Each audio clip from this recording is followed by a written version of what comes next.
parcours de mode en ce qui me concerne, il a été un petit peu rapide. J'ai eu la chance de sortir de l'école jeune, dans une logique, après avoir fait du Perret à Paris, de façon assez classique, un BTS de style.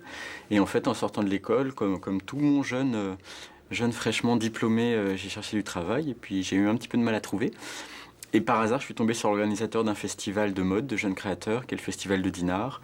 Et 6 mois après la sortie de l'école, je me suis retrouvé à faire Dinard, que j'ai gagné, dans lequel j'ai gagné un prix spécial que Jean-Jacques Picard d'LVMH a créé pour moi. Et puis voilà, je me suis retrouvé 3 mois plus tard, donc à peine 9 mois après être sorti de l'école, à défiler en couture à Paris, en juillet 2000, et c'était le premier défilé.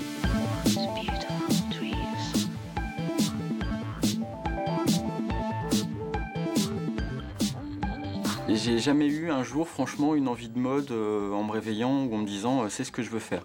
J'ai eu d'abord des envies artistiques qui sont d'abord parties sur de l'envie de dessiner, de l'envie de travailler avec les mains.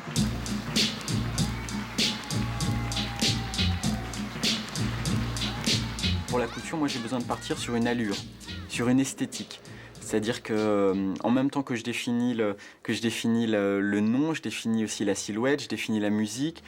Je sais ce que je veux raconter par cette collection, je sais si je suis dans un esprit plutôt romantique, plutôt agressif. Voilà, je sais vers où je veux aller.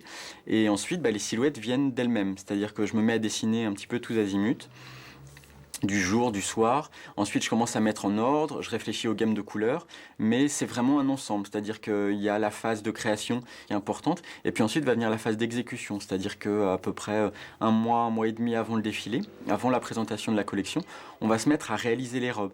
Et là, c'est pareil, il y a une logique.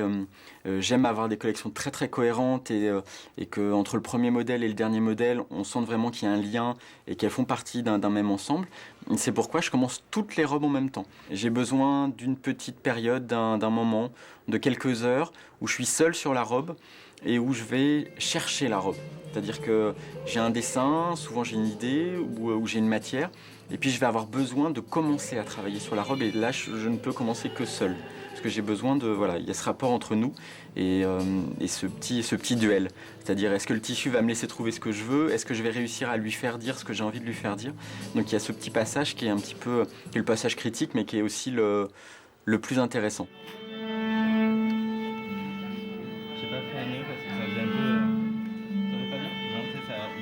Le jour du défilé, je suis très très en forme. Je suis évidemment excité parce que c'est un jour important et c'est le jour qui va valider ou non toute la collection et tout le travail qu'on a fourni justement avec ces stagiaires qui viennent pour nous aider.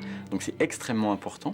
Donc c'est de la motivation, je dirais, c'est de l'envie et c'est de l'impatience parce que justement on a travaillé dessus 2 mois et c'est le jour. Donc il y a une tension parce qu'on sait ce que peut représenter la couture, on sait les gens, les 300 ou 400 personnes qui sont dans la salle et qui sont critiques parce qu'ils attendent une qualité, ils attendent un travail. À partir du moment où le défilé est lancé, je dirais, je commence un petit peu à m'en détacher parce qu'après il faut donner vie. Donc c'est là où le choix des mannequins a été important. Parce que moi je fais très confiance à mes mannequins, c'est-à-dire que je leur explique avant ce que j'aimerais qu'elles donnent aux vêtements, ce que j'aimerais qu'elles apportent aux vêtements et ce que j'attends d'elles. Après il faut que ça vive sur le podium.